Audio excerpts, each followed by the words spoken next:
नमस्कार, आप देख रहे हैं न्यूज़ इंडिया 22। मैं हूं रविंद्र कुमार और आज हम पहुंचे हैं सेक्टर 23 फरीदाबाद। एक ऐसा महा आगाज जिसे आप देख रहे हैं। राजनीति में एक और गठबंधन का आगाज हो चुका है, जिसकी हम आपको प्रेस कॉन्फ्रेंस दिखाएंगे। ये सेक्टर 23 में प्रेस कॉन्फ्रेंस है, सहीराम रावत जिसकी अध्यक्षता कर रहे हैं। सहीराम रावत और अन्य कार्यकर्ता फूल माला चढ़ाकर सुभाष चंद्र बोस जी की जयंती पर अपने श्रद्धा सुमन अर्पित कर रहे हैं। नरेंद्र चौधरी सुभाष चंद्र बोस जी के नारे लगा रहे हैं, जैसा कि आप लोग देख रहे हैं। और आपको हम बताएं, एक रामलीला ग्राउंड में दिल्ली के अंदर एक बहुत बड़ा अन्ना हजारे का आंदोलन हुआ था और उस आंदोलन के बाद एक पार्टी ने जन्म लिया जिसका नाम है आम आदमी पार्टी, और जो आज राजनीति में सक्रिय है। कुछ ऐसा ही क्षण आपको देखने वाला मिलेगा। होने वाला है आगाज आज इस सेक्टर 23 फरीदाबाद की जमी से एक गठबंधन का ऐलान, जिसके बारे में बताएंगे इस गठबंधन के ये नेता और कार्यकर्ता। परिचय के साथ आप सभी बताएं। सभी मीडिया बंधुओं का आज नेताजी सुभाष चंद्र बोस जी की जयंती पर होटल हौडी में पहुंचने पर बहुत बहुत स्वागत है जी। आप सभी मीडिया बंधु यहां पर आए और आप ये जानना चाहते हैं कि आज उद्देश्य क्या है। तो देखिए, मैं नरेंद्र चौधरी बल्लमगढ़ से, मेरे साथी हैं सहीराम रावत जी और अपनी ये पूरी टीम क्रांतिकारियों की टीम है। हम सब ये चाहते हैं कि आज नेताजी की पुण्यतिथि पर जो हमारे क्रांतिकारियों का, शहीदों का सपना था कि इस देश में परिवर्तन आए और अंग्रेजों का बना हुआ ये भाषा, पैसा, शिक्षा, चिकित्सा, न्याय व्यवस्था, कानून व्यवस्था, अंग्रेजों की ये प्रकृति, संस्कृति, ये पूरी तरह से खत्म हो जाए और हमारी भारतीय स्वदेशी व्यवस्था पर आधारित एक सिस्टम तैयार किया जाए। तो इसीलिए साथियों, एक मन में पीड़ा थी। ये जितने भी साथी आप देख रहे हैं 10-12 साल से समाज सेवा, छोटी मोटी राजनीतिक पार्टियां, बड़ी से बड़ी देखने के बाद मन में विचार आया, साथियों, क्रांतिकारियों का जो सपना है उसको पूरा करने के लिए आज आपके सामने ये जनता गठबंधन की घोषणा की जा रही है। और देश की जनता से आह्वान किया जा रहा है कि बड़े बड़े गठबंधन तैयार हो जाते हैं हर 5 साल में। जैसा आप देख रहे हैं एनडीए, इंडिया, सभी नेताओं को, पार्टियों को देश की जनता ने मौका दिया, बार बार दिया, लेकिन जनता को क्या मिला? धोखा, क्योंकि असली मुद्दों की बात नहीं की जाती है जी। आपने जो ये जनता गठबंधन किया है, सहीराम जी, सवाल आपसे पहले। जी। आप पहले किसी आपकी एक राजनीतिक पार्टी भी हुआ करती थी जिसका नाम शायद वोटर्स पार्टी था जी, उससे अब जनता गठबंधन की तरफ कैसे रुक हुआ? बिल्कुल, आपका बहुत सही सवाल है। सर्वप्रथम तो मैं सभी छायाकार, पत्रकार बंधुओं को यहाँ आने पर बहुत बहुत सम्मान और स्वागत करता हूँ। आदरणीय साथियों, आप सब एक बात जान लें कि हमारे देशवासियों को एक चीज बताई गई है कि देश के प्रथम प्रधानमंत्री जवाहरलाल नेहरू जी हैं, जबकि ये सत्य नहीं है। ये देश के प्रथम प्रधानमंत्री नेताजी सुभाष चंद्र बोस थे, जिन्होंने सन 1943 में ही इस देश पर आज़ादी का झंडा फहराना शुरू कर दिया था और आज़ाद हिंद सरकार का गठन कर दिया था। यह बात हमसे छिपाई गई है। और उनका एक सपना था, आज़ाद हिंद सरकार हो, आज़ाद हिंद करेंसी हो और हमारे देशवासी संपूर्ण आज़ादी के साथ अपना जीवन यापन करें। लेकिन 15 अगस्त 1947 को रात को 12 बजे आज़ादी नहीं मिली, एक समझौता हुआ, और वो क्या समझौता हुआ वो देशवासियों से छिपा नहीं है। जहां तक राजनीतिक पार्टी की बात कही, तो हमने भी पार्टी बनाई थी और हमने तो अपनी पार्टी का सिद्धांत भी रखा था, जनता मालिक रहेगी, इसमें कोई अध्यक्ष नहीं रहेगा।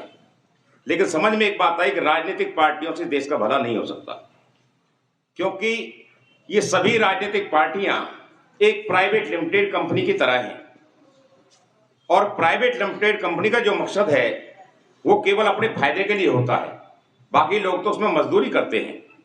मैं नेताओं को या किसी पार्टी को दोषी इसलिए नहीं कहूंगा क्योंकि ये व्यवस्था चली आ रही है 1947 के बाद में। देश का प्रथम चुनाव 1952 में हुआ और उस समय हमारे जवाहरलाल नेहरू जी ने ये जो चीफ इलेक्शन कमीशन है इसका जो गठन हुआ और उसमें पार्टी को जो रजिस्टर कराया और सारी पावरात मुखिया ने अपने हाथ में रखी, उसी पैटर्न पर सभी पार्टियां बनती आई। जबकि आप चुनाव आयोग की बात देखें तो चुनाव आयोग में मात्र चंद मुट्ठी भर लोग हैं जिन्हें 10, 12, 20 कह सकते हैं, और चुनाव सारे देश में होता है। तो उस चुनाव में किसकी भूमिका होती है?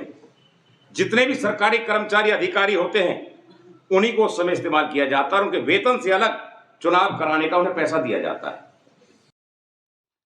जनता गठबंधन आगे क्या काम करने वाला है और आपके जो सदस्य हैं उनका भी परिचय करा दीजिए। जनता गठबंधन जो है ये तो एक विचार था नेताजी का, उसको लेकर हम लोग चल रहे हैं। असलियत में तो जो जनता मालिक है, जनता को फैसला करना है कि वो पार्टियों को राज चाहती है या अपना राज चाहती है, क्योंकि जब तक पार्टियों को लोग चुनकर जाएंगे तब तक पार्टियों की सरकार बनेगी। इस देश का भला ना हुआ है और ना कभी हो सकता है। तो आपकी पार्टी इसमें क्या करेगी? हमारी पार्टी नहीं है, ये जनता गठबंधन जनता के द्वारा बनाया गया हुआ गठबंधन है कि डायरेक्ट लोग जनता से गठबंधन करें, चाहे पार्टी हो चाहे व्यक्ति हो। अब बिना जनता के गठबंधन के, बिना लिखित एग्रीमेंट के किसी को वहां नहीं भेजना चाहिए। रावत साहब, गठबंधन के क्या उद्देश्य हैं, क्या मायने हैं, जरा बताइए। जनता के लिए ये गठबंधन क्या करेगा? गठबंधन का उद्देश्य है राजनीति को स्वच्छ करना, राजनीति को जवाबदेह, ईमानदार और पारदर्शी व्यवस्था के लिए मजबूत बनाना, क्योंकि आज हमारी राजनीति में ना अकाउंटेबिलिटी है, ना कोई ट्रांसपेरेंसी है और ना ही कोई जवाबदेही है। जबकि संविधान में, भारत के संविधान में कोई राजनीतिक पार्टी ही नहीं है। आप पढ़कर देख लें, वहां भारत के लोग हैं, हम भारत के लोग हैं और हम भारत के लोग ऐसी व्यवस्था चाहते हैं जो सपना आजादी के लिए हमारे लोगों ने लिया था, जिसके लिए शहादतें दी थी, जो हम लोगों ने सोचा था कि अब हमें ऐसी आजादी मिलेगी, अब हम शिक्षा से, स्वास्थ्य से, सुरक्षा से, हर प्रकार से, रोजगार से अच्छे रहेंगे। लेकिन आज आप देख सकते हो, आज भी वही अंग्रेजी भाषा, अंग्रेजी चिकित्सा, अंग्रेजी कानून, सारी अंग्रेजी व्यवस्था, सब कुछ वही है, बदला कुछ नहीं है। हमें वो आजादी चाहिए जो हमारे सपनों की आजादी थी, असली आजादी, जिसमें आपको सामाजिक, राजनीतिक, आर्थिक न्याय मिलता हो। जनता गठबंधन कब रजिस्ट्रेशन हुआ और कितने सदस्य हैं इसमें, कौन कौन किससे सकते हैं? जनता गठबंधन का रजिस्ट्रेशन अभी होने जा रहा है, जिसके लिए हम आगामी बहुत जल्दी दिल्ली प्रेस क्लब से बड़े बड़े जो देश के लीडर हैं, जो समाज का भला चाहते हैं, जो समाज के लिए कार्य करना चाहते हैं, अभी हम उनका नाम नहीं लेंगे। 29 तारीख के बाद में आपको सारा कुछ मिलेगा। देश के बड़े बड़े दिग्गज जो समाज के लिए काम करना चाहते हैं वो एक मंच पे आ रहे हैं। रावत साहब, जो आपका बैनर है, प्रमुख बैनर है जी, भीड़ दर्शाई जी, ये भीड़ कहाँ की, आप बताएंगे किस जगह की? हाँ, भीड़ भी देखो, ये जो भीड़ है ये भारत के लोग हैं। नहीं, भारत के तो लोग हैं। रामलीला मैदान की एक सेकंड में बैठ जाऊंगा भाई, थोड़ा साइड होना। ये जो हमारा बैनर है आप देख रहे हैं, इसमें किसी भी हमारे अपने लोगों का फोटो नहीं है। ये उन लोगों के फोटो हैं जिन लोगों ने इस देश के लिए शहादत दी थी, आजादी के लिए। सर, आपसे सवाल ये है कि किस स्थल की है, कब की है भीड़? जनता गठबंधन की है या कोई किसी राजनीतिक पार्टी की रैली है, कोई सामाजिक संस्थाओं के कार्यक्रम की भीड़ है? कहाँ की फोटो लिया आपने, ये बताएं जरा। जनता गठबंधन का मतलब, एक सुन तो लो, आप जो जवाब, जनता गठबंधन का मतलब ये नहीं कि अगर मैं खड़ा हूं तो मैं इलेक्शन लड़ूंगा, मेरा मतलब नहीं है। जनता गठबंधन का मतलब ये है कि जो भी व्यक्ति जो नरेंद्र भाई को जवाब देना चाहता है। देखिए, जनता गठबंधन का क्या उद्देश्य है, इसमें जनता ही मालिक है, जनता ही दावेदार जवाब दे दीजिए। ये रामलीला मैदान में अन्ना जी का मूवमेंट हुआ भाई, तो सारी जनता ही बिन बुलाए आई नहीं आई, उसमें कोई पार्टी तो नहीं थी, ना कोई नेता था। तो ये फोटो वहां की है। ये क्यों? सबसे ईमानदार अब तक का जो आंदोलन है वो अन्ना हजारे का आंदोलन है। उस आंदोलन में से एक पार्टी निकली थी, आम आदमी पार्टी। हाँ जी। आप इस भीड़ को लेके जनता गठबंधन गठन कर रहे हैं और पार्टी बनाने के बाद क्या आप भी किसी पार्टी को समर्थन करेंगे? जी, देखिए, हाँ, हमारे संविधान में ना पार्टियों का कोई रोल नहीं है भाई। हम भारत के लोग, यानी कि हम भारत के लोग जनता से मिलकर जनता के द्वारा जनता का गठबंधन कर सकते हैं। जी, तो अभी एक बार ना आपने शायद ना जो हमारे, जी अभी बताना चाह रहे हैं, जो हमने मुद्दे बनाए ना भाई, उनको एक बार हमारी घोषणा कर दो। रावत साहब, एक आंदोलन से पार्टी निकली आम आदमी पार्टी, और उस समय पहले एक आपने आंदोलन चला रखा था सरकार जनता सरकार मोर्चा, कहीं उसके प्लेटफॉर्म से तो आपकी कहीं ये जनता गठबंधन नहीं बना? जी नहीं, हमारा उद्देश्य ये नहीं है, और आप सभी जानते हैं, बहुत पुराने साथी हैं आप। अगर हमारा ऐसा सपना होता तो हम किसी पार्टी की टिकट लेकर कहीं भी चुनाव लड़ लेते। हमने पार्टी बनाई, जनहित के लिए वोटर्स पार्टी बनाई, जिसका नाम वोटर्स पार्टी था, और उसमें लिखित एग्रीमेंट की बात सबसे पहले कही हमने कि इसमें कोई प्रधान नहीं रहेगा, मुखिया नहीं रहेगा, इसमें जनता ही मालिक रहेगी। जनता से जो एग्रीमेंट होगा, यदि वो समय पर पूरा नहीं होगा तो नेता को वापसी बुलाने का अधिकार और दंडित कराने का अधिकार भी जनता को रहेगा। इसके पूरा उद्देश्य बता देंगे। दूसरी बात आपने कही आम आदमी पार्टी की, जो अन्ना हजारे की इस आंदोलन से निकल कर आई। देखिए, हमारे लोग, भारत के जितने भी लोग हैं, इन्हीं के द्वारा हमारे देश पर राज हुआ, जब भी हुआ है। बलपूर्वक हम पर राज कभी कोई नहीं कर पाया, छल पूर्वक हमारे ऊपर राज किए गए हैं। और वो हमारे लोगों में से कुछ लोग रहे हैं जिन्होंने गद्दारी करके आज तक भी हमें गुलाम बनवाया हुआ है।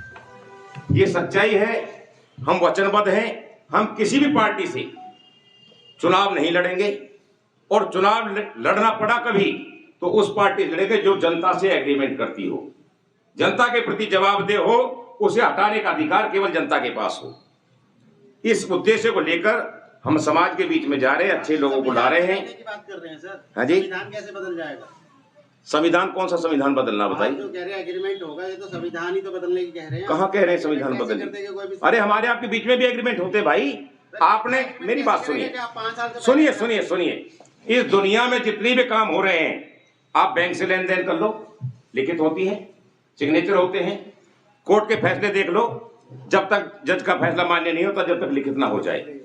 आपने जमीन बेची, मैंने खरीदी है, मैंने बेची, आपने खरीदी, हम विश्वास नहीं करते, बयाना करते रह गए, एग्रीमेंट साइन करते हैं, और उस एग्रीमेंट के आधार पर किया गया वायदा पूरा होता है। राजनीति में दुर्भाग्य ये रहा है कि लिखित नहीं है, केवल जवानी बातें हैं, जिसका बाद में औचित्य नहीं रह जाता। जैसे मोदी जी का आज भी लोग कहते हैं कि उन्होंने 15 लाख देने का वायदा किया, उन्होंने जबान से कहा था, लिखित नहीं की।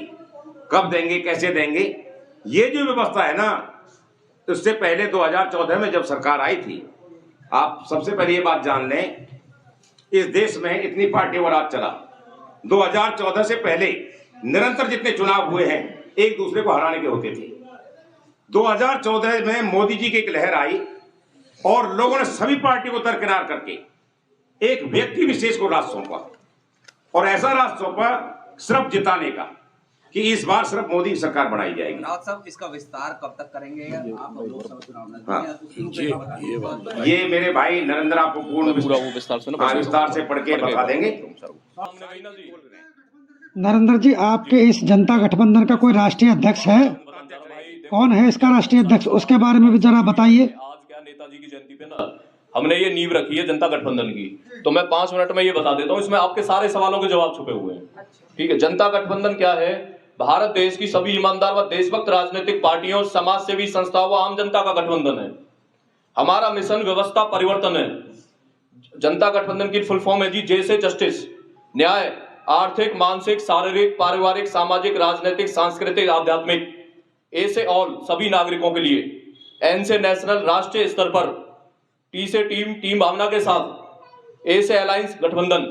और हमारा नारा है जी, ना ही एनडीए गठबंधन, ना ही इंडिया गठबंधन, अब की बार जीतेगा जनता गठबंधन। जनता गठबंधन जिंदाबाद, अब की बार जनता की सरकार। उसके बाद साथियों, मैं 5 मिनट में आपको ये मुद्दे बताने जा रहा हूं, क्योंकि ऐसे मुद्दे भारतीय स्वदेशी घोषणा पत्र पर आधारित है साथियों। चुनावी घोषणा पत्र व मुद्दे, भारतीय स्वदेशी व्यवस्था पर आधारित जनता गठबंधन का घोषणा पत्र, भारतीय संस्कृति को बचाने का संकल्प पत्र है। ये क्रांतिकारियों व शहीदों के सपनों का भारत बनाने का निमंत्रण पत्र है। भारत में रामराज व स्वराज लाने का आमंत्रण पत्र है। सबसे पहला है आजाद हिंद सरकार। भारतीय स्वदेशी व्यवस्था पर आधारित आजाद हिंद सरकार का गठन किया जाएगा। आजाद हिंद बैंक करेंसी, भारतीय अर्थव्यवस्था को पूरी तरह मजबूत करने के लिए मौजूदा करेंसी पेपर व डिजिटल दोनों को ही पूर्णतः बंद किया जाएगा व नेताजी सुभाष चंद्र बोस जी द्वारा बना गया आजाद हिंद रुपया देश में चलाया जाएगा। कर्ज से मुक्ति, भारत देश के किसी भी नागरिक पर कैसा भी और कितना भी कर्ज है उसको पूरी तरह से माफ कर दिया जाएगा। टैक्स कर प्रणाली गरीबी रेखा को समाप्त करके अमीरी रेखा बनाई जाएगी। वह खान पान की सभी वस्तुओं से जीएसटी पूरी तरह से खत्म की जाएगी। वह सभी प्रकार के अनावश्यक टैक्सों को पूरी तरह खत्म कर दिया जाएगा। टोल टैक्स मुक्ति, भारत देश से जिन टोल टैक्स का खर्चा पूरा हो चुका है उन सभी को बंद कर दिया जाएगा। ऑनलाइन बिक्री पर प्रतिबंध, देश के सभी छोटे दुकानदारों व छोटे व्यापारियों को फायदा देने हेतु ऑनलाइन बिक्री पर रोक लगाई जाएगी। ग्रामीण व्यवस्था, भारतीय स्वदेशी व्यवस्था में भारत देश के सभी गांवों में सभी प्रकार की जन सुविधाएं गांव में ही उपलब्ध करा दी जाएगी ताकि लोगों को शहरों की तरफ भागना ना पड़े। भीड़ भाड़ व ट्रैफिक से भी राहत मिलेगी। इसी के साथ जल जंगल जमीन और जानवर पर पूरा अधिकार गांव वालों का ही रहेगा। शहरी व्यवस्था, शहरों को कचरा मुक्त करके साफ सुथरा बनाया जाएगा और आवारा पशुओं पर भी रोकथाम लगाई जाएगी। शिक्षा व्यवस्था, भारत देश में सभी को मुफ्त शिक्षा का प्रावधान किया जाएगा। वह शिक्षा के पाठ्यक्रम को बदलकर बच्चों के रुचि, प्रतिभा, हुनर व प्राकृतिक गुणों के आधार पर उसी विषय में तैयार किया जाएगा। हम सबके लिए है हमारा घर भारत, हमारा परिवार, इसमें रहने वाले सभी लोग, हमारी जाति भारतीय, हमारा धर्म मानवता, हमारा पता कश्मीर से कन्याकुमारी, कश्मीर से कन्याकुमारी से इम्फाल, और हमारी पहचान है भारतीयता, इसकी संस्कृति। और जनता गठबंधन की मूल भावना है आपके सामने कि जनता ही सरकार है, जनता ही मालिक है, जनता ही हाई कमान है। आप पूछ रहे जी अध्यक्ष कौन है, क्या है? ये पहला सिस्टम ऐसा मिलेगा जिसमें जनता ही सर्वोपरि है, जनता ही अध्यक्ष है जी। इंडिया गठबंधन के, और देखो इन पार्टियों को क्यों नकार रहे हैं लोग, इनकी तो मजबूरी है भाई कि बार बार कभी एनडीए को ला रहे हैं, इंडिया को ला रहे हैं। ये मोदी और गांधी का खेल अब नहीं चलेगा। क्यों नहीं चलेगा? क्योंकि इंडिया गठबंधन के सारे नेता हैं भ्रष्टाचारी, एनडीए गठबंधन के सारे नेता हैं महाभ्रष्टाचारी। इसलिए अब सभी करो जनता गठबंधन की तैयारी और नेता राज हटाओ, जनता राज लाओ। साथियों, भारत माता की जय। धन्यवाद। जय हिंद।